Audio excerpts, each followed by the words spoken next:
During the harvest season in 12th century Suffolk, villagers pulled two children from the deep wolf pits that gave the town of Woolpit its name.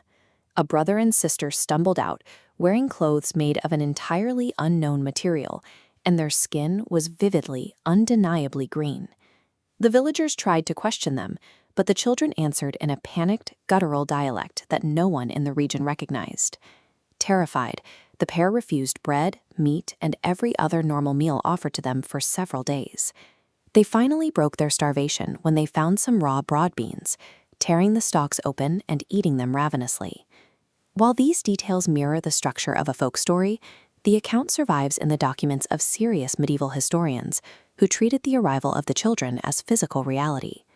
We know about the Woolpit children because of two distinct, highly credible medieval clerics, William of Newburgh and Ralph of Coggeshall. Both men documented the incident independently within a generation of it happening. Crucially, neither writer framed their account as an allegory or a religious parable. They reported it as a literal, factual event.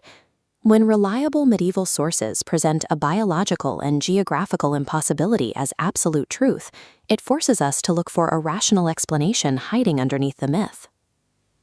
After their discovery, a local nobleman named Sir Richard de Calne took the children into his household. The boy remained sickly, never adapting to his new environment, and he died shortly after. The girl, however, survived. As she gradually shifted to a regular local diet, her green tint faded away, and she eventually learned to speak English. Curious, once she had the vocabulary, she tried to explain where she came from.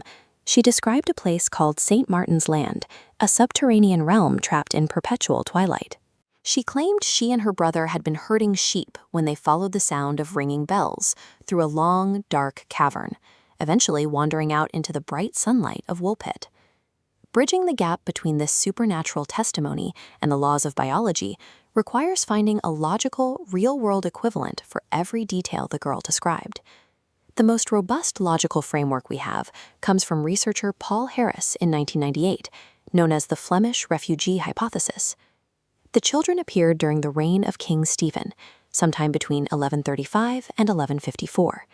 This era was known as the Anarchy, a brutal period of civil war in England that caused massive displacement and famine. Harris suggests the children were immigrants who lost their parents in the conflict. That alien language the villagers couldn't identify was likely just Flemish. The language is easy to explain. The skin color requires a specific medical diagnosis. This diagram illustrates chlorosis. When a human body is severely deprived of nutrients, iron levels plummet, causing extreme anemia, which tints the skin a distinct greenish pallor. The girl's memory of twilight and bells maps to subterranean flint mines. Children hiding in these shafts heard the muffled tolling of surface church bells, creating a world of shadows processed through childhood memory. This hypothesis strips away the folklore. We are left with a grim portrait of two traumatized 12th century refugees. By applying modern medicine and historical context, science appears to have successfully rationalized a 900-year-old myth. But the scientific explanation isn't airtight. In 2018, historian John Clark published a historiographical critique pointing out a major vulnerability. We are relying on an incredibly tiny base of primary sources. Clark questions how much of the original record we can even trust. Details like the children wearing clothes made of an unfamiliar material might be accurate, or they could simply be dramatic flourishes added by the chroniclers decades later. The Flemish refugee theory also hits a wall with the girl's own testimony. The trauma of hiding in a dark mine explains the twilight, but it doesn't account for her specific description of a massive river of light separating her homeland from ours. Despite our best modern frameworks, the logic falls short. It doesn't map cleanly onto the geography the girl described, leaving a stubborn, unresolved void in the historical record. When science and historical records fail to fully explain an event, the human imagination takes over to fill the void. That tiny gap in logic is exactly what allowed a tragic account of wartime displacement to warp over the centuries.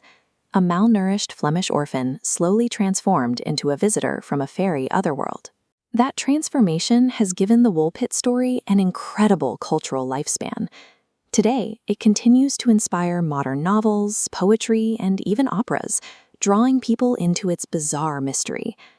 The story persists as a reminder that our most enduring magical myths are often the scars left behind by real, tragic human experiences that history simply could not decipher.